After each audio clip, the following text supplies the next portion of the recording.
सभी प्यारे भाई बहनों को जय मसीह की। मैं आपका भाई ब्रदर नीलेश कुमार परमेश्वर के हजूरी में आप सभी भाई बहनों का मैं स्वागत करता हूं। मेरे प्रियो, हमें परमेश्वर के साथ गहरे संबंध में बढ़ना है और परमेश्वर की सच्चाई में हमें जीना है। मेरे प्रियो, क्योंकि लिखा है 3 यूहन्ना 1:2, हे मेरे प्रिय, मेरी यह प्रार्थना है कि जैसे तू आत्मिक उन्नति कर रहा है वैसे ही तू सब बातों में उन्नति करे और भला चंगा रहे। मेरे प्रियो, यह वचन प्रेरित यूहन्ना की एक महत्वपूर्ण शिक्षा को प्रकट करता है, जिसमें आत्मिक उन्नति, सांसारिक उन्नति और शारीरिक स्वास्थ्य का संतुलन बताया गया है। मेरे प्रियो, इसे और गहराई से समझने के लिए हम इसके 3 प्रमुख भागों को विस्तृत अध्ययन करेंगे। मेरे प्रियो, हम देखते हैं आत्मिक उन्नति हमें कैसे प्राप्त होगी। हम आत्मिक उन्नति कैसे पाएंगे। मेरे प्रियो, आत्मिक उन्नति का अर्थ है परमेश्वर के साथ गहरे संबंध में बढ़ना, परमेश्वर की सच्चाई में जीना और उसके वचन के अनुसार चलना। मेरे प्रियो, यह किसी भी अन्य उन्नति से अधिक महत्वपूर्ण है, क्योंकि जब आत्मा उन्नति करती है तो अन्य आशीषें भी स्वाभाविक रूप से हमारे जीवन में आती हैं। मेरे प्यारे भाई बहनों, कैसे आत्मिक उन्नति करें हम? परमेश्वर के वचन में स्थिर रहें, क्योंकि लिखा है यहोशू 1:8 में, व्यवस्था की यह पुस्तक तेरे चित्त से कभी ना उतरने पाए, इसी में दिन रात ध्यान दिए रहना, इसलिए कि जो कुछ उसमें लिखा है उसके अनुसार करने की तू चौकसी करे, क्योंकि ऐसा ही करने से तेरे सब काम सफल होंगे और तू प्रभावशाली होगा। मेरे प्यारे भाई बहनों, हम परमेश्वर के इस व्यवस्था की पुस्तक को अपने मुख से कभी अलग होने ना दें, परंतु हम दिन और रात इस पर ध्यान दें, ताकि परमेश्वर के हम उस आत्मिक उन्नति को प्राप्त कर सकें। और परमेश्वर ने कहा है तब तेरा मार्ग सफल होगा, तेरा सब काम सफल होगा और तब तू समृद्ध होगा।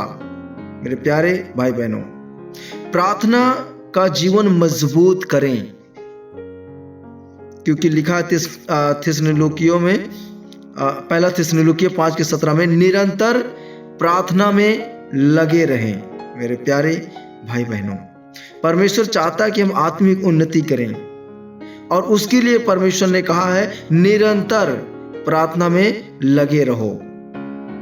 मेरे प्रियो, परमेश्वर की आज्ञाओं का पालन करें, क्योंकि परमेश्वर ने कहा यदि तुम मुझसे प्रेम रखते हो तो मेरी आज्ञाओं को मानोगे। मेरे भाई, मेरी बहन, हमें हमेशा संतों की संगति में बने रहना है। हम अपनी सभा में इकट्ठे होने से ना चूकें, जैसे कुछ लोगों की रीति है, पर एक दूसरे को और भी अधिक हम समझाएं। मेरे प्रियो, गयुस जिस यह पत्र लिखा गया था वह एक ऐसा विश्वासी था जो आध्यात्मिक रूप से उन्नति कर रहा था। प्रियो, यूहन्ना उसे इसलिए सराहते हैं क्योंकि वह सच्चाई में चलता था और सेवकाई में लगा रहता था। मेरे प्यारे भाई बहनों, यह हमें सिखाता है कि आत्मिक उन्नति का मुख्य आधार है सत्य में चलना, सेवा करना और परमेश्वर की इच्छा को अपने जीवन में प्राथमिकता देना। मेरे प्रियो, परमेश्वर की योजना है। क्या परमेश्वर चाहता है कि हम सांसारिक रूप से उन्नति करें? हाँ, लेकिन सांसारिक उन्नति का सही उद्देश्य यह नहीं है कि हम धन संपत्ति को ही जीवन का मुख्य लक्ष्य बना लें मेरे प्यारे भाई बहनों, बल्कि परमेश्वर हमें आवश्यक संसाधन देना चाहता है ताकि हम अपनी और दूसरों की जरूरतें पूरी कर सकें और उसकी महिमा कर सकें। मेरे प्यारे भाई बहने, सही सांसारिक उन्नति हम कैसे प्राप्त कर सकते हैं? पहले परमेश्वर के राज्य को हमें प्राथमिकता देना है, क्योंकि परमेश्वर ने कहा है मत्ती 6:33 में, पहले तुम परमेश्वर के राज्य और उसकी धार्मिकता की खोज करो तो ये सब वस्तुएं भी तुम्हें मिल जाएंगी। मेरे प्यारे भाई बहनों, ईमानदारी और परिश्रम से परमेश्वर चाहते हैं कि काम करें, क्योंकि नीति वचन 10:4 में लिखा है, ढीले हाथ निर्धनता लाते हैं परंतु परिश्रमी हाथ धनवान बनाते हैं। मेरे प्यारे भाई बहनों, दूसरों के साथ उदारता रखें। जो थोड़ा बोता है, परमेश्वर ने कहा है, वो थोड़ा काटेगा, और जो बहुतायत से बोता है वह बहुतायत से काटेगा। हर एक जन जैसा मन में ठाने वैसा ही दे। मेरे प्यारे भाई बहनों, परमेश्वर सांसारिक उन्नति के विषय में अपने उन गहरी भेदों को प्रकट कर रहा है कि हम सांसारिक उन्नति कैसे कर सकते हैं। मेरे प्रियो, धन को कभी भी परमेश्वर से अधिक ना समझें, क्योंकि परमेश्वर ने कहा पहला तीमुथियुस में 6:10 में, क्योंकि रुपयों का लोभ सब प्रकार की बुराइयों की जड़ है। मेरे प्रियो, सही और गलत सांसारिक उन्नति का फर्क हम उदाहरण देखते हैं। परमेश्वर ने अब्राहम को सांसारिक रूप से समृद्ध किया, लेकिन उसकी प्राथमिकता हमेशा परमेश्वर पे थी। हमेशा उसकी प्राथमिकता परमेश्वर था। प्रियो, यूसुफ को हम देखते हैं, उसने कठिनाइयों के बावजूद परमेश्वर में भरोसा रखा और परमेश्वर ने उसे मिस्र में प्रधान बनाया। मेरे प्यारे भाई बहनों, शारीरिक स्वास्थ्य हम देखते, क्या परमेश्वर हमारे शारीरिक स्वास्थ्य की परवाह करता है? हाँ, हमारा शरीर परमेश्वर का मंदिर है और उसकी देखभाल करना हमारी जिम्मेदारी है। मेरे प्रियो, स्वस्थ जीवन कैसे जिएं? संतुलित आहार और अनुशासित दिनचर्या अपनाएं, क्योंकि पहला कुरिन्थियों 10:31 में लिखा है, इसलिए तुम चाहे खाओ चाहे पियो चाहे जो कुछ करो, सब कुछ परमेश्वर की महिमा के लिए करो। मेरे प्यारे भाई बहनों, व्यायाम और विश्राम को महत्व दें, क्योंकि तीमुथियुस 4:8 में लिखा है, शारीरिक साधना का कुछ लाभ है परंतु भक्ति सब प्रकार से लाभदायक है। प्रियो, चिंता और तनाव से मुक्त रहें। किसी भी बात की चिंता ना करो, परंतु हर एक बात में प्रार्थना और विनती के द्वारा धन्यवाद के साथ अपनी विनती परमेश्वर को बताओ। मेरे भाई मेरी बहनें, क्योंकि हम उदाहरण में देखते हैं दानियेल, उसने शुद्ध आहार और परमेश्वर के निर्देशों का पालन किया, जिससे वह दूसरों की तुलना में अधिक स्वस्थ और समझदार बन गया। मेरे भाई मेरी बहनें, हम एलिय्याह को देखते हैं, जब वह थका हुआ और निराश था, परमेश्वर ने उसे विश्राम और भोजन दिया ताकि वह फिर से मजबूत हो सके। मेरे प्रियो, और हमें तीसरा यूहन्ना 1:2 में परमेश्वर यही समझाते हैं कि हमें एक संतुलित जीवन जीने का परमेश्वर हमें मार्ग दिखाता है, जिसमें आत्मिक उन्नति सर्वोपरि है, लेकिन सांसारिक और शारीरिक उन्नति भी महत्वपूर्ण है। प्यारे भाई बहनों, ये मुख्य बातें हैं। आत्मिक उन्नति ही वास्तविक समृद्धि है। परमेश्वर चाहता है कि हम सांसारिक रूप से उन्नति करें, लेकिन धन को अपने जीवन का उपदेश ना बनाएं। प्रियो, हमारा शारीरिक स्वास्थ्य भी परमेश्वर की चिंता का विषय है और हमें इसकी देखभाल करनी चाहिए। इन तीनों का सही संतुलन ही एक पूर्ण और सफल जीवन का रहस्य है। मेरे प्रियो, यदि हम आत्मिक रूप से परमेश्वर के साथ चलते हैं तो वह हमें सांसारिक आशीषें और अच्छा स्वास्थ्य भी प्रदान करता है, ताकि हम उसकी महिमा के लिए उपयोग हो सकें। आमीन। तो मेरे प्यारे भाई बहनों, इस वचन के माध्यम से परमेश्वर आप सबको आशीष दें।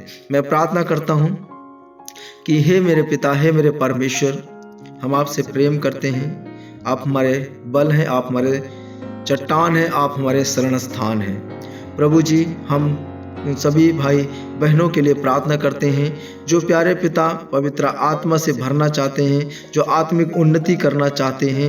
हे प्यारे पिता परमेश्वर, जो समृद्धि को चाहते हैं, आप प्यारे पिता उनकी मदद करें, उनकी सहायता करें, ताकि वो प्रार्थना में बढ़ सकें और आत्मिक उन्नति वो कर सके। प्रभु पर हे प्रभु, हम प्रार्थना करते हैं सांसारिक रूप से भी प्रभु आप बढ़ाएं और आत्मिक रूप से भी आप बढ़ाएं प्रभु। परंतु हमारे जीवन में हे प्यारे पिता, धन को हम अपने जीवन का उपदेश ना बनाने पाए। प्रभु हे पिता, हम प्रार्थना करते हैं हर एक भाई बहन के लिए। हे पिता, शारीरिक स्वास्थ्य हे प्यारे पिता परमेश्वर आप दया करें, ताकि जो कुछ उनके ऊपर चिंता का विषय है, हे प्यारे पिता, उसको आप देखभाल करें और प्रभु जी शारीरिक स्वास्थ्य को उनके पूरी तरह से स्वस्थ करें और उनकी चिंता का जो विषय है प्रभु उसका देखभाल करें और प्रभु उनके विषय को आप पूरा करें। प्रभु हे पिता, मैं विश्वास करता हूं कि जीवन में प्यारे पिता परमेश्वर आपने प्यारे पिता सफल बनाने के लिए प्यारे पिता परमेश्वर हमारी मदद, सहायता और एक सहायक कार बन के प्रभु आप हमारे साथ हैं। हम धन्यवाद देते हैं पिता। दया कर प्रभु जी, स्वास्थ्य आप प्रदान करें प्रभु जी, ताकि आपकी महिमा में हे पिता बढ़ सकें, आपकी महिमा के लिए प्रभु, ताकि हर एक भाई बहन उपयोग में आ सके प्रभु जी।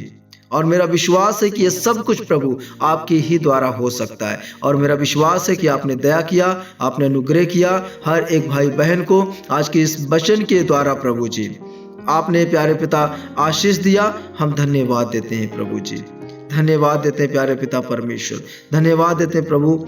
आपने आज के इस वचन के माध्यम से आपने हमसे बातें किया प्यारे पिता, इस बात के लिए धन्यवाद देते हैं। आपने प्रभु जी शारीरिक प्यारे पिता, आत्मिक प्यारे पिता, संसारिक प्रभु जी उन्नति आपने प्रदान किया प्रभु, हम इस बात के लिए धन्यवाद देते हैं। और इस वचन को सुने जाने के द्वारा, इस प्रार्थना को सुने जाने के द्वारा प्रभु जी जितने भी लोग हैं प्यारे पिता सुन रहे, वो भला चंगा रहे प्रभु। मेरा विश्वास है कि आपने हमारी प्रार्थना विनती सुना। धन्यवाद देता हूँ। प्रार्थना प्रभु यीशु मसीह के पवित्र नाम से मांगता हूँ, आमीन। मेरे प्यारे भाई बहनों, यदि आपका कोई भी विषय हो तो आप हमें व्हाट्सएप पे अपना विषय दे सकते हैं, व्हाट्सएप करके, और डायरेक्ट कॉल करके भी आप हमसे प्रार्थना करा सकते हैं। और विश्वास करें यहाँ की प्रार्थना के द्वारा प्रभु आप सबको बहुत आशीष देंगे। और प्यारे भाई बहनों, चैनल को सब्सक्राइब जरूर करेंगे और शेयर भी ज़्यादा से ज़्यादा करें, ताकि ये वचन उन भाई बहनों तक पहुँच सके जो बीमार पड़े हैं, रोग में हैं या किसी भी परिस्थिति में दुर्बलता में है, ताकि उनको परमेश्वर की ओर से चंगाई मिल सके, छुटकारा मिल सके। तो प्रभु आप सबको आशीष दे। कल मिलते हैं सुबह परमेश्वर के और आशीष के साथ। आप सभी भाई बहनों को जय मसीह की। God bless you.